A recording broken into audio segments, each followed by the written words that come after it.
اللہ الرحمن الرحیم. خواتین و حضرات السلام علیکم. آزاد جموں کشمیر ٹیلی ویژن کے پروگرام کشمیر ٹوڈے کے ساتھ میں ہوں آپ کی میزبان نائلہ الطاف کیانی. ناظرین، ہمارے آج کے مہمان ایک نامور صحافی ہیں اور آپ کا کشمیر کے ساتھ ایک خصوصی تعلق بھی ہے. پاکستان میں اور بین الاقوامی طور پہ تو جانے مانے ہیں ہی، لیکن ہم زیادہ پرائڈ اس لیے لیتے ہیں کہ ہم انہیں کشمیر کا سپوت سمجھتے ہیں. آپ کا تعارف کروا دیتی ہوں اور زیادہ انتظار نہیں کرواتی. میری مراد ہے حامد میر صاحب سے. میر صاحب السلام علیکم. آپ کا شکریہ، آپ نے پروگرام کے لیے وقت نکالا.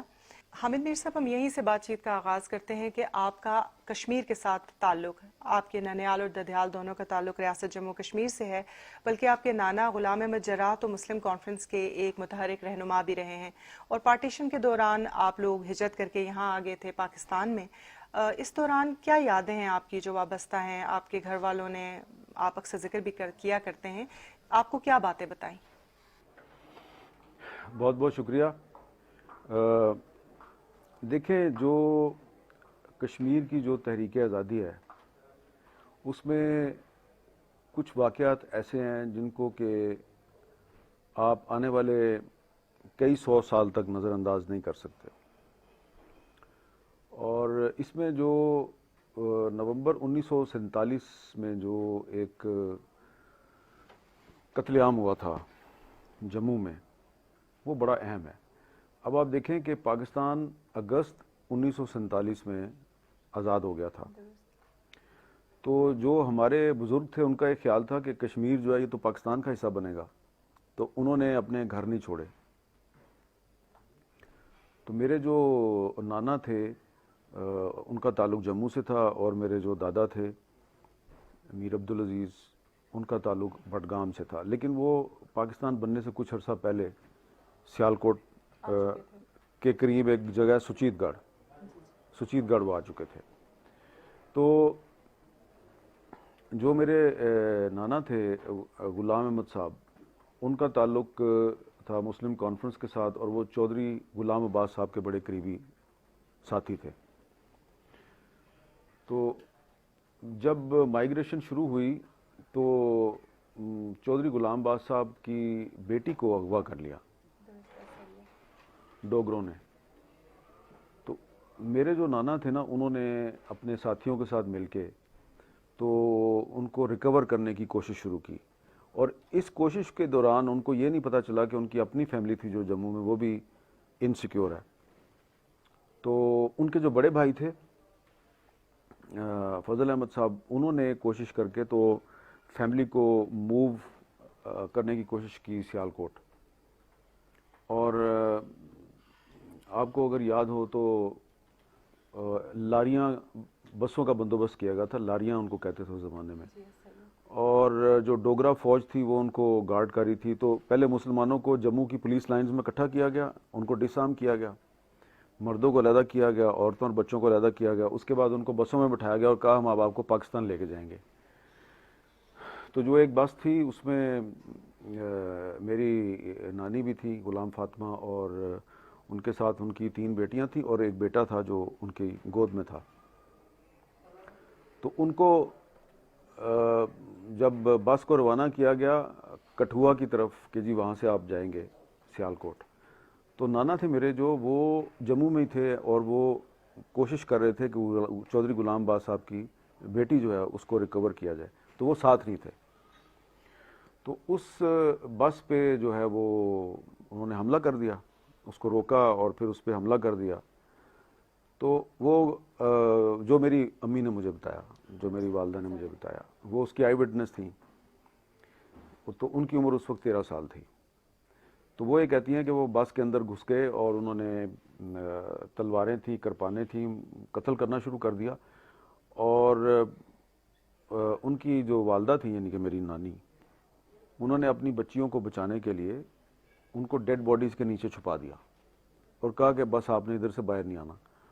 اور خود وہ، ان کے ہاتھ میں ایک سٹک تھی، تو ایک ہاتھ میں ایک بازو پہ انہوں نے اپنے چھوٹے بچے کو اٹھایا ہوا تھا اور دوسرے ہاتھ میں سٹک تھی، اور وہ بس سے نیچے اتر گئیں. تو ان پہ جب وہ حملہ ور ہوئے تو انہوں نے سٹک سے لڑنے کی کوشش کی. اب سٹک سے عورت کیسے لڑ سکتی ہے؟ تو انہوں نے وہ سٹک چھین لی اور ان کو ڈریگ کر کے لے گئے.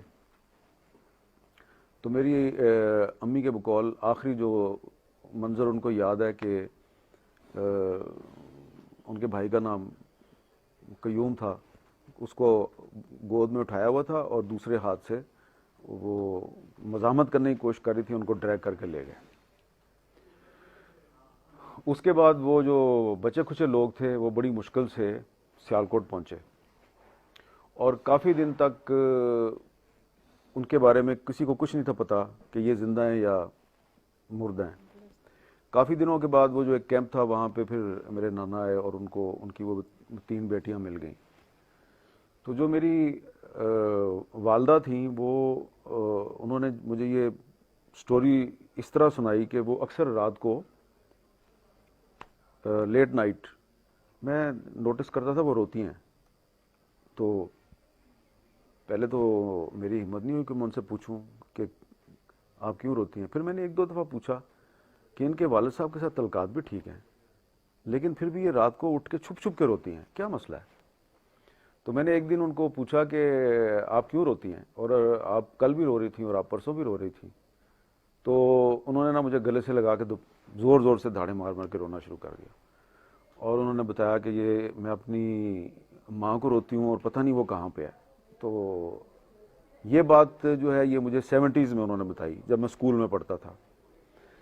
تو اس کے بعد پھر میں نے کبھی کبھی ان سے پوچھنا شروع کیا کہ کیا ہوا، آپ نے ڈھونڈا تھا نہیں ڈھونڈا تھا۔ پھر میں نے جب میں تھوڑا بڑا ہو گیا تو ایک دن میں نے اپنے نانا کو پوچھا کہ آپ نے نانی کو کیوں نہیں ڈھونڈا؟ تو انہوں نے مجھے کوئی جواب نہیں دیا۔ تو کیا جواب دیتے؟ پھر ایک دفعہ جو ہے نا انہوں نے شکایت کی میرے دادا کے ساتھ کہ اس کو ممتاز نے پتہ نہیں کیا سٹوری بتا دیا، تو یہ میرے سے ایسے سوال کرتا ہے، میرے پاس جواب نہیں ہے۔ تو میرے جو دادا ہیں نا وہ مجھے قرآن پڑھاتے تھے، تو ایک دن انہوں نے مجھے قرآن پڑھایا، تو اس کے بعد انہوں نے مجھے بتایا کہ میں تمہیں بتاتا ہوں کیا ہوا تھا۔ کہتے ہیں بیٹا ایسی بات نہیں ہے کہ ہماری عورتوں کو اغوا کر لیا تو اس کے بعد ہم آرام سے بیٹھ گئے تھے، لیکن جو ہم نے کیا تھا وہ ہمیں نہیں کرنا چاہیے تھا۔ میں نے کہا آپ نے کیا کیا تھا؟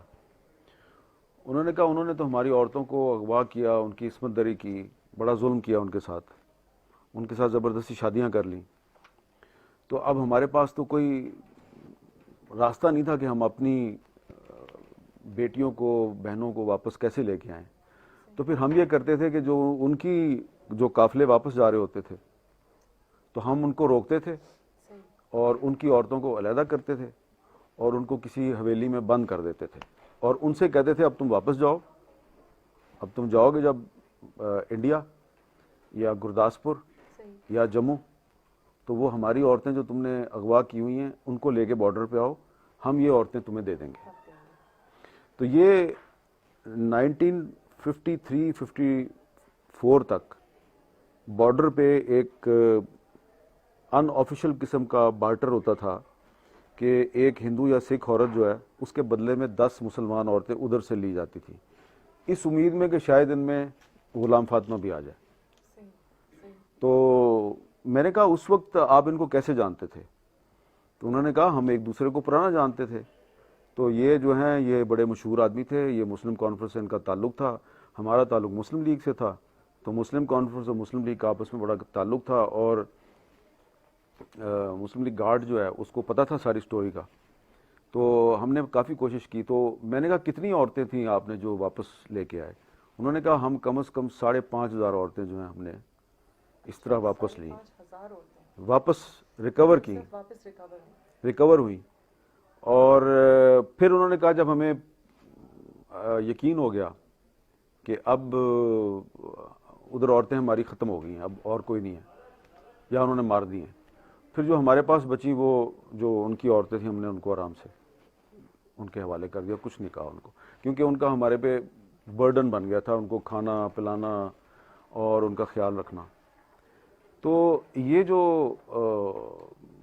جو سٹوریز ہیں نا یہ ہماری نئی نسل کو نہیں پتہ، مجھے اس لیے پتہ ہے کہ مجھے میری ماں نے بتائی۔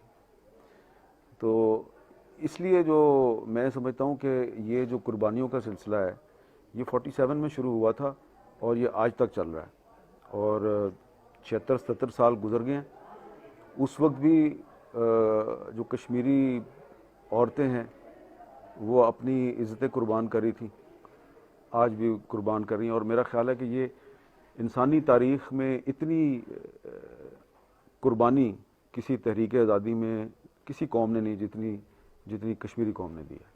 5 اگست 2019 کو جو ہندوستان نے یک طرفہ اقدامات اٹھائے، اس کے بعد آپ کیا سمجھتے ہیں کہ ہندوستان مسئلہ کشمیر کو عالمی افق سے غائب کرنے میں کامیاب ہو جائے گا؟ گویا تنازع ختم ہو جائے گا؟ ہندوستان نے کوشش تو بہت کی ہے، اور ہندوستان نے جو بین الاقوامی قوانین ہیں ان کی بھی خلاف ورزی کی ہے، لیکن بدقسمتی یہ ہے کہ اس میں جو عالمی برادری ہے اور خاص طور پہ اقوام متحدہ نے جو عالمی قوانین کی خلاف ورزی ہے اس پہ آنکھیں بند کی ہوئی ہیں۔ شاید اس کی وجہ یہ ہے کہ کشمیری قوم جو ہے ان کی اکثریت جو ہے وہ مسلمان ہے، لیکن یہ آپ دیکھیں کہ اب ہندوستان جو ہے وہ صرف کشمیریوں کو اپنا غلام نہیں بنانا چاہتا۔ اگر آپ ان کی 5 اگست 2019 کے بعد کی جو پالیسی ہے، جو اسٹریٹجی ہے، اگر آپ اس کو انالائز کریں تو وہ صرف کشمیریوں کو اپنا غلام نہیں بنانا چاہتے، بلکہ وہ بحیثیت قوم ان کی شناخت چھیننا چاہتے ہیں۔ مثال کے طور پہ انہوں نے جو 13 جولائی یوم شہدائے کشمیر ہے، انہوں نے 13 جولائی کو بطور یوم شہدائے کشمیر 47 سے پہلے سے منایا جا رہا تھا، لیکن انہوں نے اس کو ختم کر دیا۔ پہلے یہ جو مقبوضہ ریاست کی جو حکومت ہوتی تھی وہ بھی اس دن کو مناتی تھی، لیکن انہوں نے اس کو ختم کر دیا۔ پھر اردو جو ہے وہ ریاست کی قومی زبان تھی، انہوں نے اردو کو بھی ختم کرنے کی کوشش شروع کر دیا۔ پھر وہاں پہ پچھلے کئی سال سے الیکٹڈ اسمبلی نہیں ہے۔ الیکٹڈ اسمبلی نہیں ہے اس لیے نہیں ہے کہ وہ وہاں پہ نئی حلقہ بندیاں کر رہے ہیں، وہ اس طرح حلقہ بندیاں کر رہے ہیں کہ خاص طور پہ یہ جو جموں سائڈ کی جو کانسٹیچوئنسیز ہیں وہ ان میں جو نان مسلم میجورٹی ایریاز ہیں وہ ان کو شامل کر رہے ہیں، اور جو مسلم میجورٹی ایریاز ہیں ان کو کاٹ کے وہ دوسری طرف ڈال رہے ہیں، اور کوشش ان کی یہ ہے کہ وہ الیکشن اس وقت کروائیں گے جب کہ جو مقبوضہ ریاست کی جو اسمبلی ہے اس میں بی جے پی اور اس کی جو اتحادی جماعتیں ہیں ان کی اکثریت ہو جائے گی۔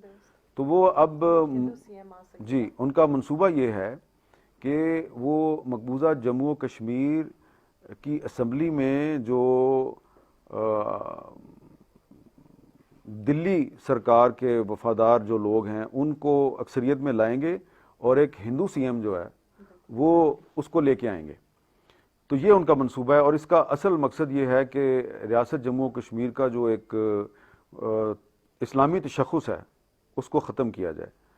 تو اس لیے میں سمجھتا ہوں کہ کشمیری قوم جو ہے اس نے پہلے بھی اتنی قربانیاں دی ہے، کوئی ان کا ساتھ دے یا نہ دے، لیکن اللہ تعالیٰ جو ہے وہ ان کے ساتھ ہے، اور انہوں نے نہ پہلے سرنڈر کیا ہے نہ وہ آئندہ سرنڈر کریں گے۔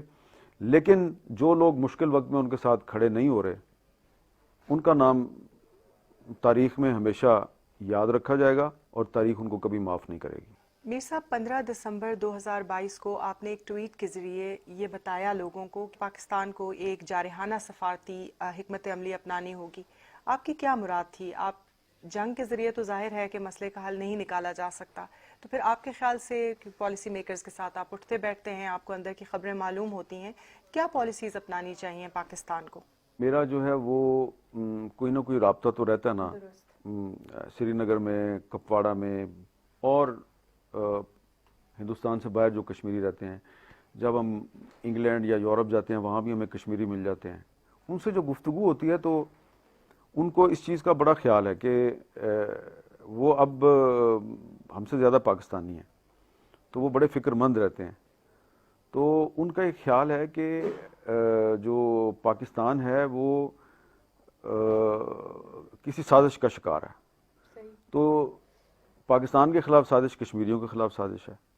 اب جو 2 سال پہلے لائن آف کنٹرول پہ جو سیز فائر ہوا تھا، کاش کہ اس سیز فائر کی وجہ سے جو مقبوضہ کشمیر کے مسلمان ہیں ان پہ ظلم و ستم کم ہو جاتا، لیکن بدقسمتی کی بات یہ ہے کہ وہ جو سیز فائر ہوا اس کے بعد جو وہ ایل او سی پہ جو انڈین بارڈر سیکورٹی فورسز تھیں ان کو وہ واپس پیچھے لے گئے، اور انہوں نے جب پریشر سے نکلے تو انہوں نے جو کشمیری لوگ ہیں ان پر انہوں نے ظلم و ستم میں مزید اضافہ کر دیا.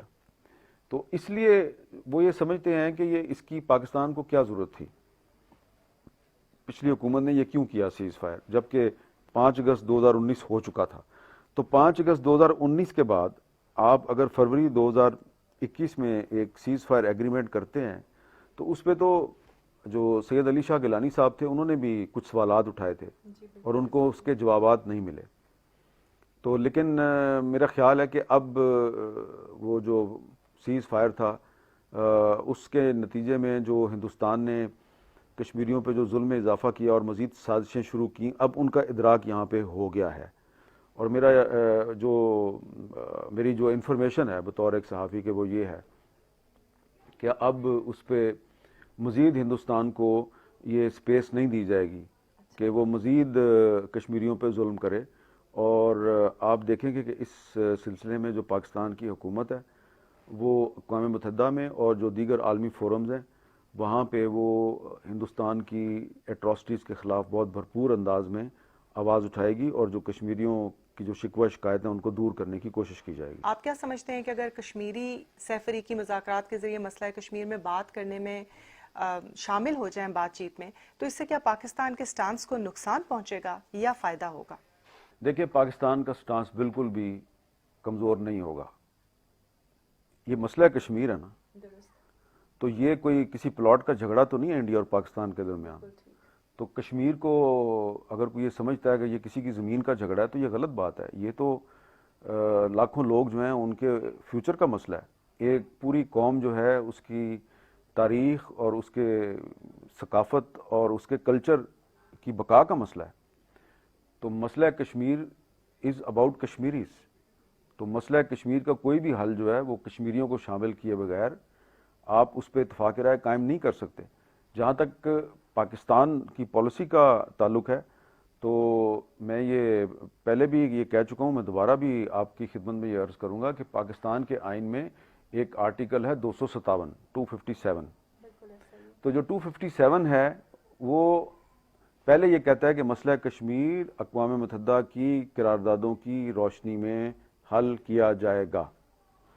تو جہاں پہ آپ کے پاس 2 آپشنز ہیں, جہاں آپ کے پاس 2 آپشنز ہیں اور کشمیریوں نے ظاہری بات ہے پاکستان کے ساتھ جانا ہے.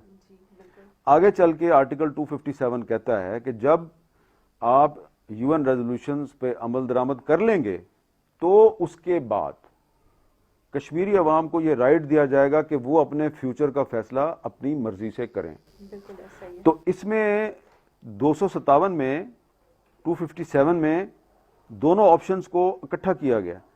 ہمارے جو کانسٹیٹیوشن بنانے والے ہیں آپ ان کی فہم و فراست دیکھیں کہ ان کو پتا تھا کہ ہم نے اگر انٹرنیشنل کمیونٹی کے سامنے کشمیر کا کیس جو ہے اس کو مؤثر انداز میں لڑنا ہے تو ہم یہ نہیں کہیں گے کہ یہ ہم کشمیر کو اس لیے آزاد کروانا چاہتے ہیں کہ اس پہ ہم نے قبضہ کرنا ہے اور یہ کشمیریوں نے ہمارے ساتھ آ کے مل جانا ہے. انہوں نے ان کو جو استصواب رائے ہے, جو ان کی رائے کا اظہار ہے, اس کا حق دیا ہے. تو یہ ریاست پاکستان کا کشمیریوں پہ اعتماد ہے. بالکل درست. یہ اعتماد جو ہے وہ 370 جو انڈین کانسٹیٹیوشن کا جو سسپینڈ ہو گیا اس میں نظر نہیں آتا آپ کو. تو میں سمجھتا ہوں کہ یہ فیصلہ کرنا ہے کشمیری عوام نے. میں نے اسلام آباد میں بیٹھ کے فیصلہ نہیں کرنا. تو اس لیے میں یہ سمجھتا ہوں کہ الٹیمیٹلی جو بھی سولوشن ہے کشمیر کا وہ کشمیریوں نے سامنے لے کے آنا ہے, پاکستان نے اور انڈیا نے سامنے لے کے نہیں آنا. میر صاحب, ہندوستان مقبوضہ کشمیر میں کافی عرصے سے اس طرح کی کوششیں کر رہا ہے کہ وہ قیادت سے محروم کر دے مقبوضہ کشمیر کو. جو پاکستان نواز یا علیحدگی پسند یا ایون ہندوستان نواز قیادتیں بھی تھیں وہ سب اب جیلوں میں ہیں. تو ایسا محسوس ہوتا ہے کہ ہندوستان مقبوضہ کشمیر کو لیڈر لیس کر دینا چاہتا ہے. آپ کیا سمجھتے ہیں, لوگوں سے آپ کی ملاقاتیں رہی ہیں, کوئی متبادل قیادت کا بندوبست کیا جا رہا ہے؟ دیکھیں, میں نے اپنی صحافتی زندگی میں سید علی شاہ گیلانی صاحب سے بھی میں نے ملاقات کی ہے. ان سے میری دلی میں ملاقات ہوئی تھی. یاسین ملک صاحب سے تو میری بہت ملاقاتیں رہی ہیں. میر باعث عمر فاروق سے بھی میری ملاقات رہی ہے. عمر عبداللہ کو بھی میں ملا ہوں, فاروق عبداللہ کو بھی ملا ہوں. یعنی کہ جو مقبوضہ ریاست کے بہت سے جو لیڈر ہیں پرو انڈیا اور اینٹی انڈیا دونوں طرح کے، جس میں یہ محبوبہ مفتی بھی شامل ہیں. تو یہ ان سب کے ساتھ میں نے of the record on the record بہت گفتگو کی ہے. 2001-2002 میں جب 9/11 ہو گیا تھا تو بہت پاکستان پہ پریشر آیا تھا کہ جی وار اگینسٹ ٹیرر شروع ہو گئی تھی، تو پاکستان کے لیے بڑا مشکل ہو گیا تھا کشمیریوں کا کھلم کھلا ساتھ دینا، کیونکہ وہ کہتے تھے جی یہ دہشت گردی کی بالکل ایسا ہی ہے، اس کے بعد تو پلٹ ہی گیا تحریک ہے. تو اس وقت ہمارا یہ خیال تھا کہ اگر سید علی شاہ گیلانی اور یاسین ملک اور میر وائز عمر فاروق یہ سارے اگر اکٹھے ہو جائیں تو اس سے جو کشمیر کی تحریک آزادی ہے اس کا ایک پازیٹیو چہرہ سامنے آئے گا. لیکن یہ ہمیں بڑا مشکل لگتا تھا. لیکن پھر آپ نے دیکھا کہ آہستہ آہستہ آہستہ سید علی شاہ گیلانی صاحب نے اور یاسین ملک صاحب نے اور میر وائز عمر فاروق صاحب نے آپس میں ڈائلاگ شروع کیا، اور حریت کانفرنس کے 2 دھڑے تھے اور یہ اکٹھے ہو گئے. اب جب یہ اکٹھے ہوئے تو پہلے انڈیا ان کے ساتھ مختلف قسم کی ڈبل گیمز کھیلتا تھا. کبھی یاسین ملک صاحب کو کہا اچھا جی آئیں آپ کے ساتھ بات چیت کرتے ہیں، آپ دلی آ جائیں. ان کو پاکستان جانے کی اجازت دے دیتے تھے کہ ان کو توڑ لیں. کبھی میر وائز عمر فاروق صاحب کو کہا کہ جی آپ کے ساتھ ہم ڈائلاگ کرنا چاہتے ہیں. ان کو وہ لڑانے کی کوشش کرتے رہے. لیکن جب یہ اکٹھے ہو گئے تو یہ انڈیا کی ایک بہت بڑی شکست تھی کہ پہلے کشمیر کو آزاد کروا لیں. اب یہ جو بریک تھرو تھا یہ ہندوستان کی ایک بہت بڑی شکست تھی، اور اسی وجہ سے انہوں نے پوری جو کشمیری قیادت ہے اس کو جیلوں میں ڈالا، اور یہاں تک کہ جو خواتین ہیں آسیہ اندرابی جیسی خواتین ہیں ان کو جیلوں میں ڈالا. آپ دیکھیں کہ میں نے جب ایک امریکن تھنک ٹینک کو بتایا میں نے واشنگٹن میں نے کہا آپ کا کیا خیال ہے کہ نیلسن منڈیلا جو ہے اس نے سب سے زیادہ قید کاٹی ہے، کتنی قید کاٹی ہے اس نے؟ انہوں نے کہا جی انہوں نے کچھ 26-27 سال قید کاٹی ہے. ٹھیک ہے. میں نے کہا آپ کو پتا ہے کہ کشمیر میں ایک قیدی ہے ڈاکٹر قاسم فختو، ان کے 28 سال ہو گئے ہیں. تو ان کو پتہ ہی نہیں تھا. پھر میں نے ان کو گوگل کر کے بتایا. میں نے کہا یہ دیکھو یہ 1991-92 سے جیل میں ہے، اور ان کی جو اہلیہ ہیں آسیہ اندرابی وہ بھی جیل میں ہیں. تو یہ ایک ان کے لیے انہونی چیز تھی. یہاں پہ حکومت پاکستان کی کمزوری جو ہے وہ بھی سامنے آتی ہے کہ وہ یونائٹڈ نیشنز میں ذکر ہی نہیں کیا کبھی ڈاکٹر قاسم فختو کا. تو اب اس میں ایک ہماری پاکستانی حکومت کی کمزوریاں، اور دوسرا آزاد کشمیر میں جو سیاسی جماعتیں ہیں ان کے آپس کے اختلافات. میں نے کیوں مثال دی ہے، سید علی شاہ گیلانی صاحب اور یاسین ملک صاحب 2 مختلف اسکول آف تھاٹس ہیں، یہ اکٹھے ہو گئے. اگر یہ اکٹھے ہو سکتے ہیں تو آزاد کشمیر میں مختلف سیاسی نظریات رکھنے والے لوگ صرف کشمیر کی آزادی کے نقطے پہ کیوں اکٹھے نہیں ہو سکتے؟ اس لیے میں سمجھتا ہوں کہ ایک مثال جو قائم کی سید علی شاہ گیلانی نے اور یاسین ملک نے اور میر وائز عمر فاروق نے، کہ انہوں نے اپنے سیاسی مفادات کو بالا طاق رکھتے ہوئے کشمیر کی آزادی کے نقطے پہ اتحاد کیا. تو اس معاملے پہ جو آزاد کشمیر کی جو سیاسی جماعتیں ہیں ان کو بھی اس ایک نقطے پہ متحد ہونا چاہیے. صرف حریت کانفرنس آزاد جموں و کشمیر میں جو گروپ شامل ہیں ان کو اکٹھا کرنا جو ہے وہ کافی نہیں ہے، بلکہ آزاد کشمیر میں جتنے بھی پولیٹیکل گروپس ہیں خواہ ان کا کچھ بھی نظریہ ہے ان سب کو ایک پلیٹ فارم پہ ایک نقطے پہ اکٹھا کرنے کی ضرورت ہے.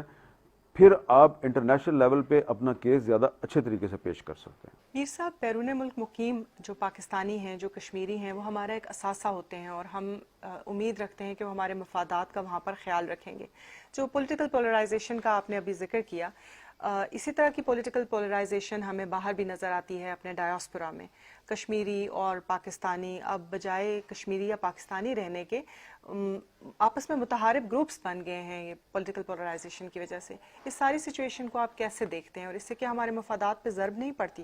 لیکن اس میں وہی کمزوری آتی ہے پاکستانی حکومت کی کہ مثال کے طور پہ امریکہ یا برطانیہ میں جو پاکستانی رہتے ہیں انہوں نے وہاں پہ مسلم لیگ بنائی ہوئی ہے، پیپلز پارٹی بنائی ہوئی ہے، انہوں نے وہاں پی ٹی آئی بنائی ہوئی ہے، جماعت اسلامی بنائی ہوئی ہے، اور اس کے بعد پھر جو وہاں پہ جو کشمیری ڈائسپورا ہے ان میں سے انہوں نے مسلم کانفرنس بنائی ہوئی ہے, پیپلز لیگ بنائی ہوئی ہے, JKLF بنائی ہوئی ہے, انہوں نے جو پارٹیاں یہاں آزاد کشمیر میں وہ وہاں پہ بنائی ہوئی ہیں. یہ اس لیے وہاں پہ جو انڈینز ہیں وہ اپنے آپ کو ساؤتھ ایشین کور میں رکھتے ہیں. وہ جو بھی کرتے ہیں انڈیا کے مفادات کی نگہبانی وہ ساؤتھ ایشین کور میں کرتے ہیں. تو ہم جو ہے وہاں پہ پاکستانی اور کشمیری نہیں رہتے, ہم مختلف پارٹیوں کے بینرز کے تلے ہم اپنے آپ کو تقسیم کر دیتے ہیں. تو اگین اس میں انیشیٹو پہلے پاکستان کی گورنمنٹ کو لینا چاہیے, پھر آزاد کشمیر کی گورنمنٹ کو لینا چاہیے, ایک کمپین شروع کرنی چاہیے کہ جو بیرون ملک پاکستانی ہیں وہ یا تو اپنی شناخت پاکستان کے حوالے سے رکھیں یا کشمیر کے حوالے سے رکھیں. جو سیاسی وابستگی ہے وہ رکھیں, ضرور رکھیں, لیکن یہ ضروری نہیں ہے کہ آپ انگلینڈ میں آپ پیپلز پارٹی PTI اور مسلم لیگ نون کے جھنڈے اٹھا کے اگر آپس میں لڑتے ہیں, اس سے آپ کو کوئی فائدہ نہیں ہے, اس سے صرف آپ کو نقصان. کشمیر کے لوگوں کو یہ گلہ رہتا ہے کہ جو پاکستان کا مین اسٹریم میڈیا ہے, اسپیشلی جو پرائیویٹ چینلز ہیں, وہ ہمارے مسائل کو کوریج نہیں دیتے, اتنا وقت نہیں دیتے جتنا کشمیر کو دیا جانا چاہیے. آپ کیا سمجھتے ہیں اس کی کیا وجہ ہے؟ سرکاری میڈیا تو ہمیں وقت دیتا ہے لیکن پرائیویٹ میڈیا بالکل ہی کوئی وقت تفویض نہیں کرتا. اس سے کیسے نپٹا جا سکتا ہے؟ دیکھیں, یہ ایک کمرشلزم کا دور ہے, اور مجھے آپ یہ بتائیں کہ اگر اس وقت جو آزاد کشمیر کی حکومت ہے وہ اگر ایک انیشیٹو لے اور آزاد کشمیر میں مسلم لیگ نون اور پیپلز پارٹی اور لبریشن فرنٹ اور جو باقی جماعتیں اگر ان کو اکٹھا کر لے اور وزیر اعظم صاحب جو ہیں ان سب کو اپنے رائٹ لیفٹ پہ بٹھا کے ایک پریس کانفرنس کریں, تو کیا آپ کے خیال میں یہ ایک ایسا ایونٹ ہوگا کہ جس کو پاکستان کا میڈیا اگنور کر سکتا ہے؟ تو آپ نے ایسے حالات پیدا کرنے ہیں کہ جن کو میڈیا اگنور نہ کر سکے. خبر تو آپ نے بنانی ہے لیکن آپ خبر نہیں بناتے. ہوتا یہ ہے کہ اگر کبھی آپ کشمیر کے ایشو پہ کوئی پروگرام کریں یا کوئی ڈاکومنٹری چلائیں تو اس میں, یہ میں اپنا ایکسپیرینس بتا رہا ہوں, ہمارے ساتھ جو ہے شکوہ شکایت کیتا, جی آپ نے اس کو بلا لیا تو اس کو کیوں نہیں بلایا, اس کو بلا لیا تو مجھے کیوں نہیں بلایا. یہاں تک کہ انگلینڈ سے لوگ فون کر کے کہنا شروع کر دیتے ہیں کہ جی آپ نے اس پہ جو ہے وہ آزاد کشمیر سے کیوں بلا لیا, ان کو تو قانون کا پتہ ہی نہیں ہے, قانون کا تو ہمیں پتہ ہے کیونکہ ہم انگلینڈ میں بیٹھے ہوئے ہیں. تو یہ کوئی بیماری جو ہے یہ نئی نہیں ہے, یہ بیماری بہت پرانی ہے. جب 1909 میں علامہ اقبال ایک نوجوان بیرسٹر تھے تو لاہور میں ایک انجمن کشمیری مسلمانان کے نام سے ایک تنظیم تھی, وہ اس کے جنرل سیکرٹری تھے. تب بھی وہ اپنی تقریروں میں اور اپنی شاعری کے ذریعے کشمیریوں سے کہتے تھے کہ آپس میں نہ لڑا کرو, آپس میں لڑو گے تو دشمن فائدہ اٹھائے گا. تو یہ ایک بیماری ہے اور اس بیماری کی موجودگی سے آپ انکار نہیں کر سکتے. تو اگر آپ نے میڈیا کی اٹینشن حاصل کرنی ہے تو اپنی کمزوریوں کو دور کریں, اپنے اسٹرینگتھ, اپنی یونٹی جو ہے وہ پیدا کریں. تو آپ کی اسٹرینگتھ اور آپ کی یونٹی ایسی ہونی چاہیے کہ پاکستانی میڈیا کیا انٹرنیشنل میڈیا بھی آپ کو اگنور نہ کر سکے. آپ نے ذکر کیا کہ کئی مرتبہ آپ ہندوستان گئے, ظاہر ہے ہمیں معلوم بھی ہے آپ کے ان دوروں کے بارے میں. کبھی آپ کو مقبوضہ کشمیر جانے کا موقع ملا؟ مجھے 2-3 دفعہ مقبوضہ کشمیر جانے کی اپرچونٹی ملی تھی. ایک دفعہ جب پرویز مشرف صاحب کے دور میں ایک پاکستانی صحافیوں کے ڈیلیگیشن کو لے جایا جا رہا تھا. ایک مرتبہ انڈین گورنمنٹ نے ہمیں آفر کیا کہ ہم آپ کو دلی سے لے جاتے ہیں, لیکن نہ تو میں نے پاکستانی گورنمنٹ کی پیشکش قبول کی اور نہ ہی انڈین گورنمنٹ کی پیشکش قبول کی, کیونکہ میں نے یہ سوچا کہ میں جب وہاں پہ جاؤں گا تو مجھے اگر کسی کشمیری دوست نے, کسی صحافی نے پوچھا کہ آپ کون سے ویزے پہ آئے ہیں یہاں پہ, تو میں اس کو کہوں گا میں انڈیا سے کشمیر کا ویزا لے کے آیا ہوں, انڈیا کے ویزے پہ آیا ہوں, انڈیا سے ویزا لیا, ٹھیک ہے نا. تو یہ بس آپ یہ کہہ لیں کہ یہ ایک جذباتی سی بات ہے, ایک پروفیشنل جرنلسٹ کے طور پہ یہ بیہیویئر ٹھیک نہیں ہے, لیکن کبھی کبھی آپ کو جذباتی ہونا پڑتا ہے. میں نے سوچا یار میں کشمیر جاؤں انڈیا کے ویزے پہ, نہیں جانا, اس لیے نہیں گیا. آپ کیا سمجھتے ہیں کہ کشمیر سے تعلق رکھنے والے جو نئی پود ہے جو اب لوگ آگے بڑھ رہے ہیں ان میں آپ کو پوٹینشیل دکھائی دیتا ہے ایک بڑا صحافی بننے کے لیے، اور آپ سمجھتے ہیں کہ کسی دن یہ ہمارے علاقے کا نام روشن کر پائیں گے؟ مجھے تو نظر آ رہے ہیں. میں تو مظفر آباد میں بہت سے صحافیوں کو ملا ہوں آج، اور خاص طور پہ جو آزاد کشمیر یونیورسٹی کے جو میڈیا اسٹڈیز کے بہت سے میں اسٹوڈنٹس کو ملا ہوں. انہوں نے بتایا جی ہم میڈیا اور کمیونیکیشن کے اسٹوڈنٹس ہیں. تو میں نے ان کو سائڈ پہ لے جا کے بچیوں کو میں نے پوچھا تم کیوں پڑھ رہے ہو؟ یہ تو بڑا خطرناک پروفیشن ہے.